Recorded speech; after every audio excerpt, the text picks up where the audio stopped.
यहाँ किसी घर में नहीं है पानी, और मैं बहुत घर देख रही हूँ यहाँ किसी घर में टॉयलेट नहीं है, पानी नहीं है। वो बहुत तकलीफ है इधर, कुछ किया नहीं है, वो सरपंच भी कुछ नहीं किया। तो ये आप मंजर देख सकते हैं कि ये अनावल गांव है जो सूरत डिस्ट्रिक्ट में पड़ता है। ये एक आदिवासी डोमिनेटेड एरिया है, और ये जो कॉन्स्टिट्यूएंसी है, असेंबली जो सीट है वो महुआ है। अब महुआ से शेड्यूल ट्राइब के कैंडिडेट के लिए सीट रिजर्व की जाती है। सभी पार्टियां, चाहे आप वो कांग्रेस कहे, कुछ ही देर पहले राहुल गांधी यहाँ से महज 500 मीटर पे रैली कर रहे थे। प्रधानमंत्री नरेंद्र मोदी यहाँ से कुछ ही दूर नवसारी में रैली कर रहे हैं। आम आदमी पार्टी के जो केजरीवाल जी हैं वो भी यहाँ से कुछ ही दूर में अमरेली में रैली कर रहे हैं। सभी पार्टियां कहीं ना कहीं जो आदिवासी वोटर है उनको मनाने की कोशिश कर रहे हैं, क्योंकि ये एक बहुत जरूरी वोट है गुजरात के लिए। सूरत से 80 किलोमीटर दूर महुआ पड़ता है, जनजातीय गांव अनाविल। ये आदिवासियों के लिए आरक्षित सीट है। राहुल गांधी ने इसी गांव में प्रचार किया, जबकि प्रधानमंत्री नरेंद्र मोदी ने इस गांव से करीब 50 किलोमीटर दूर एक जनसभा में भाषण दिया। लेकिन चुनाव प्रचार के शोर शराबे से दूर इस गांव की औरतें कहती हैं कि यहाँ शौचालय तक नहीं है। ये हाल उस राज्य का है जिसकी सरकार को बीजेपी सबसे कामयाब बता चुकी है। यहाँ तक कि साल 2022 में बहुत सी लड़कियों और महिलाओं को खुले में शौच के लिए जाना जाता है, जो कि सेहत और सुरक्षा के लिए खतरा है। 54 साल की उषाबेन को पूरी उम्र में जंगल में शौचालय जाने की नौबत आई। तो माता जी, आपको अगर जाना होता है तो आप कहाँ जाते हैं, कैसे जाते हैं? बाहर जाते हैं। बाहर मतलब जंगल में? जंगल में। सरकार जो है यहाँ पे, उसने सुविधा नहीं दिया है वॉशरूम का? नहीं दिया।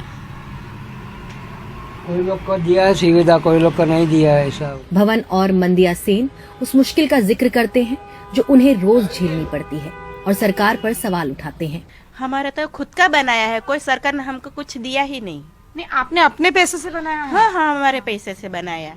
तो यहाँ जो भी घर हैं, जो ये आदिवासी डोमिनेटेड साल एरिया तो है। मैंने भी तकलीफ की है, हाँ। પછી मेरे खुद का बनाया है, सरकार ने कुछ दिया ही नहीं। Yes। और आप लोग महिलाएं हैं, महिलाओं को और भी दिक्कत होती है। हाँ, दिक्कत तो पड़ती है, पर क्या करें, मजबूरी। सुरक्षा का ख्याल रखते हुए कई परिवारों ने अपने पैसे से घर में शौचालय बनवाए हैं। वो कहते हैं कि विधायक जी से बार बार कहा, लेकिन कुछ हुआ नहीं। सरपंच देता है, किसी को देता नहीं, किसी को देता है, ऐसा करता है। दो पक्ष चलता है, तो ऐसा है। नहीं तो आप लोग के यहाँ पानी आता है, नल है? हमारे यहाँ नल नहीं आया। नल नहीं है हमारे नहीं आया, नल नहीं नल नहीं आया, लाइट नहीं आया। अंदर गांव में जाता है ना, वहाँ तो कुछ ईंट रखी है, अमुक तो ऐसे गड्ढे ऐसे ही है। खोद के चला गया, ऐसे ही खड्डा खोद के खोखा चला गया। लगाया नहीं। हमने सरपंच से पूछा, जो बीजेपी के साथ हैं, लेकिन सरपंच मंजूबेन पटेल इन सब आरोपों को खारिज करते हैं और दावा करते हैं कि वहाँ सारे टॉयलेट प्रधानमंत्री आवास योजना के तहत बने हैं। हाँ। हमारा स्मार्ट गांव है, कोई ऐसा घर नहीं है कि शौचालय नहीं है। एक भी घर नहीं है जहाँ बाथरूम नहीं है? नहीं नहीं, ऐसे बात ही नहीं हो। नया घर बना होगा, इसमें नहीं होगा। नहीं, बट हमने तो दादा बहुत सारे घर देखे जहाँ नहीं है। नहीं नहीं, सब घर में है। तुम यहाँ ये मोहल्ले में तुमको मैं घर घर पे लेके जाता हूँ, सब घर में शौचालय। नहीं तो आपका बेटा है? लेकिन सरपंच के दावे के विपरीत हमने कई घर देखे जहां हमें शौचालय नहीं मिले। अब तो अगली पीढ़ी भी कहने लगी है कि उन्हें इसकी आदत पड़ गई है। तो ये भी बच्ची बाहर जाती है? हाँ हाँ, ये आबाजी जाए रास्ता ने पहला साइड तो सरकार ने बना के नहीं दिया अब तक? क्यों? ते तो सरकार जाने था। वोट तो सभी मांगने आ जाते हैं। यहाँ से पिछली 27 साल से यहाँ भाजपा भी है, इनके लोकल एमएलए भी जो इस महुआ सीट से हैं वो भाजपा के ही हैं।